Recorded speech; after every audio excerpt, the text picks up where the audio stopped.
Hi, this is Janie Neville, and I'm going to be talking about my professional learning network today. When I found out that I had to create a professional learning network, I immediately thought about the social networks that I'm already actively using. For example, Facebook. I use Facebook every single day, but I mostly use it for personal things. Facebook I use to keep in contact with old friends and to post, pictures of my dogs and stuff. So I didn't really want to try to combine my professional learning network into my Facebook. I use other social medias. I use Reddit a lot, mostly for entertainment and news and things like that.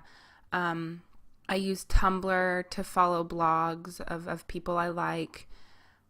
And I have in the past used LinkedIn, which is a pretty good way to start your professional learning network. But since I'm coming from a career in a different field, my LinkedIn right now is kind of my professional learning network for engineering. I'm following lots of people who don't have much to do with education. So I kind of wanted to start somewhere fresh with my professional learning network, and I figured Twitter was a pretty good way to start fresh because I'd never used a Twitter before. I did create a Twitter about a month ago for one of my classes. We were asked to try tweeting at some authors of books we had read, and so I created a Twitter. I tweeted at a couple of authors. I didn't get a response, maybe because I don't know how to use Twitter that well. But I decided to try to get into Twitter a little bit more for my professional learning network. So I started by following a couple of people who I could think of as ed tech, maybe role models for me. I followed Greg Tang. I watched his ISTE 2013 talk about some of his math resources and tricks, and I really enjoyed it. So I figured I would start by following him and maybe looking through his followers to find more people I was interested in. So I started by looking through who Greg Tang follows on Twitter, and I found some teachers who I thought might be interesting to follow, and some other pages of different education-related resources. And then I decided to do a search on Twitter. So I searched for education, but it's such a broad hashtag, and there were a lot of different things on there. So I decided to search for something a little bit more specific. So I thought about something that is a little more interesting to me, and so I searched for hashtag STEM. And when I did that, I found quite a few good accounts that post articles and resources and lots of things about STEM education.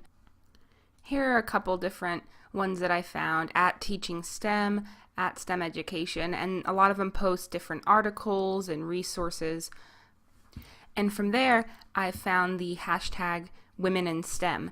And so when I clicked on that, I found a lot more posts from all kinds of different Twitter users about different women in STEM things. And so that was another fun way for me to find different people that I'd be interested in following. So once I had found a few people that I was interested in following, I went to the hashtag Discover part of Twitter, and it shows different things tailored to me. So it's showing some things that it thinks I might be interested in based on my location, based on hashtags that I've been interested in, and I think it also puts in stuff that's just generally popular. But it's still a good way to find more people that I might be interested in following. So the other big part of being a part of a professional learning network is actually putting out content. So I wanted to try tweeting something since I hadn't really done that very much. I decided I wanted to tweet a link to Greg Tang's Kakuma because I think it's really fun and I actually enjoyed playing it. So here I will go to post something. I'll put love playing hashtag Kakuma and practicing my mental math. And then I'll paste the link to the Kakuma page. And I want to add some hashtags so that my post can be seen by other people who are looking for this kind of content. So I'm going to the Complete Guide to Twitter Hashtags for Education website, and I looked through the popular hashtags, and there's a lot of them, but I think hashtag EdTech and hashtag EdApps are probably appropriate for this, maybe even hashtag K12. So I'm just going to add those to the tweet.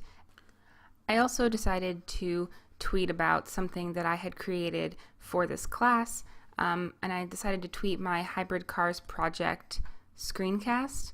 And so I'll just put hybrid cars project based off the Partnership for 21st Century Skills Math Map, and then I will just put a link to my YouTube video.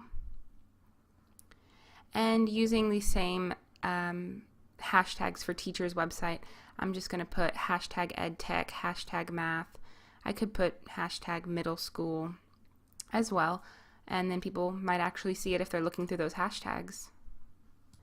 So that is how I have chosen to use Twitter for my professional learning network. Hopefully I can start to be part of the community and, learn something from other people in the community.